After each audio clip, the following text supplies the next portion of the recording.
Au départ, on n'avait que du café, hein. Mais tiens, pourquoi pas du chocolat aussi? Du sucre, du riz, du thé, en particulier du chocolat. Comme on connaît aussi nos rayons et on a souvent un petit peu une vision de ce qui peut être fait et des développements à venir, on a aussi accompagné et poussé aussi nos partenaires fournisseurs. Donc à l'époque, effectivement, il y avait un creux, il n'y avait pas d'offre. La distribution ne s'était pas intéressée par le biais de la marque de distributeur au chocolat, donc nous avons créé des tablettes de chocolat répondant aux critères du commerce équitable. On trouvait que ça correspondait vraiment aux valeurs du magasin, d'avoir un partenariat comme ça avec des fournisseurs et de pouvoir les aider, de tout petits fournisseurs, à valoriser leurs produits. Voyant que c'était une activité que je démarrais, j'avais conscience évidemment de ne pas pouvoir d'emblée créer l'outil industriel, donc je me suis retourné vers des gens dont c'était la spécialité afin de mettre au point des tablettes de chocolat. Vers Natrasaor, un groupe franco-espagnol bien établi dans la fabrication du chocolat industriel.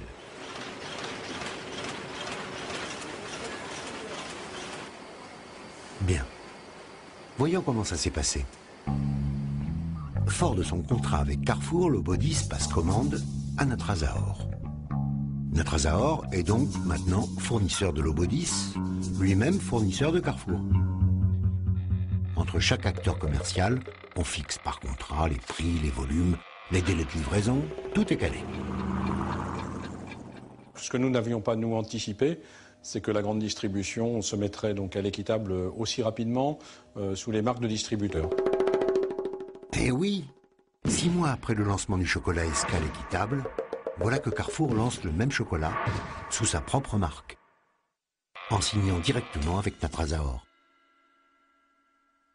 Notre objectif, c'est pas de venir concurrencer les produits des grands leaders du commerce équitable tels que Alter Eco, Lobodis ou d'autres, mais c'est de proposer une alternative à nos clients. Nous avons été un peu surpris et comme les possibilités de faire ces tablettes de chocolat ne sont pas légion, ne sont pas nombreuses, nous sommes retrouvés avec des distributeurs qui avaient choisi les mêmes intervenants pour faire les tablettes et les mêmes producteurs. Bon, Natrasaor maintenant est fournisseur direct de Carrefour.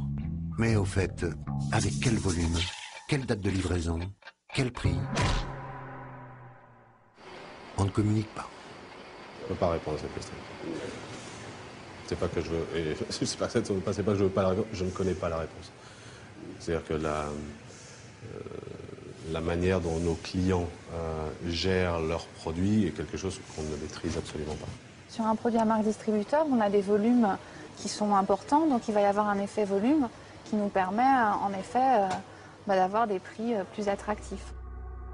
En faisant pression sur les fournisseurs, équitable ou non. C'est la règle dans la grande distribution. Voilà un bel exemple de marge arrière.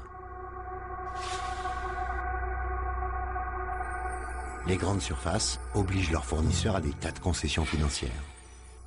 Des lots gratuits, des mises en rayon gratuites, des reprises d'invendus gratuites, et ainsi de suite.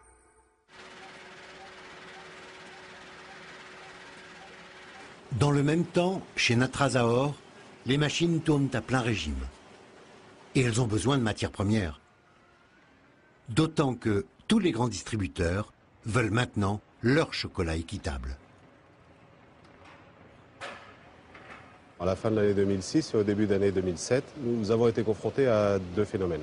Une très forte augmentation de la demande en Europe, et pas seulement en Europe, également en Amérique du Nord, et en même temps une non-adaptation de l'offre en produits équitables. Et du coup, Escale équitable et Lobodis avaient souvent des problèmes d'approvisionnement avec ce fournisseur. À nos dépens évidemment, puisque entre un distributeur et une petite société comme la nôtre, le fabricant a vite choisi le distributeur plutôt que la société Lobodis. Mais sans doute que Zahor s'est dit la garantie que peut apporter Carrefour en matière de continuité dans la durée lui a paru sans doute, j'imagine, plus intéressante que Lobodis. Résumons-nous. Lobodis commande par exemple 1000 plaques. On met en route la production. 6 mois plus tard, Carrefour en commande 10 000. Or, il y a seulement de quoi en faire 8 000. Natrasaor livre les 8 000 à Carrefour. Lobodis ne peut donc pas honorer son contrat avec Carrefour. Et Carrefour réclame des pénalités à Lobodis. Notre Azaor va en régler une partie, n'empêche, Lobodis doit se retirer. D'autres fournisseurs traditionnels de produits équitables ont subi des pressions du même genre. Voilà, donc pour ce jus d'orange, il y a eu une hausse très forte du prix du jus d'orange l'an dernier sur le marché mondial. Et chez un distributeur, on nous a demandé si on ne pouvait pas renégocier avec la coopérative pour ne pas avoir à payer le prix au-dessus du prix minimum. Sous-entendu, on est payé déjà suffisamment assez bien en général pour ne pas avoir à payer le prix du marché. Donc on nous demandait de faire une entrave aux règles du commerce équitable. Donc bien sûr, c'est quelque chose qu'on a expliqué que ce n'était pas possible et qu'il ne fallait pas rentrer dans cette démarche. Impertinence coupable et punie. Pendant plusieurs mois, le magasin retire de la vente le jus de fruits Rebelle. Mais qu'en est-il des petits producteurs là-bas, dans le sud? Ceux que l'on veut tant aider. Ils subissent eux aussi les conséquences de nos parties de bras de fer. Et comment appeler ça? Des dommages collatéraux?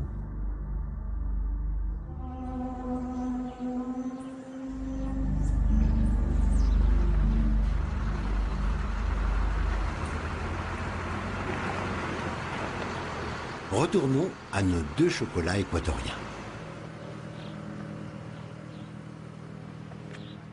La coopérative FEDECADE réunit 6 associations de petits producteurs de cacao biologique. C'est la première coopérative de cacao équatorienne à avoir été certifiée par Flocert Max Havelaar.